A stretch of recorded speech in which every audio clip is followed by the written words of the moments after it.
Dan khususnya juga bulan Ramadan. kesyukuran dan juga jangan lupa chef. Apa dia? Orang akan rasa kebal.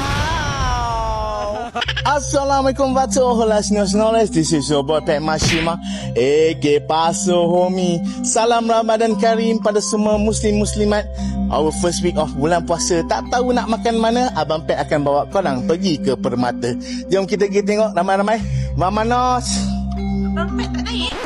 Masalahnya kuda dia hilang.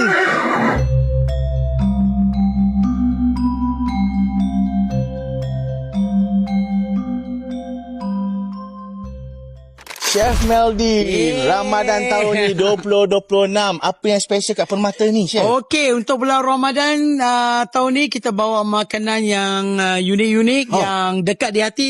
Daripada tahun 70-an, 80-an, 90-an semua ada. Makanan old school pun ada. Makanan old school Ada. Okay, seperti apa, Chef? Okey, antara makanan that you all mesti cuba untuk bulan Ramadan at Permata Singapore, bukan in order Pertama, kita ada of course bubur lambuk. Bubur masjid ataupun bubur Permata. Yeah. Kedua, kita bawa balik our famous signature rawon risotto. It's back, guys. Rawon risotto. Okey. Lepas tu kita ada laksam Kelantan. Laksam Kelantan, kampung chef tu. Yang keempat, kita ada mi siam mamak. Lepas tu kita ada punten. Punten dengan cabai hijau. Wow. Lepas tu kita ada ayam percik, merecik-recik. Ayam percik. Ada. Lepas tu kita ada ikan bakar lawankan dengan budu dan air asam. Oi. Then not only that, kita ada apa tau? Ayam masak merah enchilada. Hui, ayam Melayu masak campur merah Mexico. campur Mexico. Ada lagi. Sedap. Apa lagi, Chef? Kita ada nasi kerabu, makan dengan paru belado, dengan telur sambal. Kita ada pulut kuning. Ada Kita juga. ada rendang. Wow.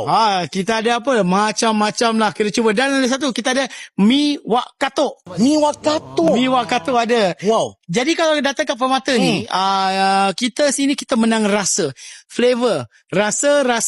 We are not international buffet. Okay. Kita makanan Nusantara. That's it. So, Chef, kalau orang nak datang sini nak kena buat booking reservation ke macam mana Ramadan Kena ni? buat reservation. Still the promosi 1 for 1. Okey, Chef. Dibuka setiap hari ya, Chef? Buka setiap hari kecuali bulan Ramadan, siang hari kita tak buka. Oh, iyalah.